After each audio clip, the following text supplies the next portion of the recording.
So here's how to stop Instagram syncing with contacts. So first you want to open Instagram app, and then you want to click on your profile logo on the bottom right. Then you want to click on the menu on the top right, and then you want to click Account Center. And then you want to scroll down and click on your information and permissions.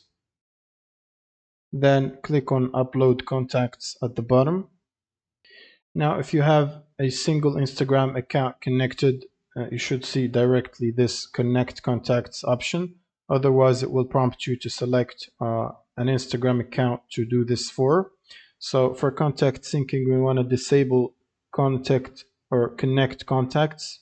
So make sure it's turned off like this, and then click on disconnect. Want to click on disconnect. And like that, your contacts should stop being synced over to Instagram. Thank you guys for watching and subscribe.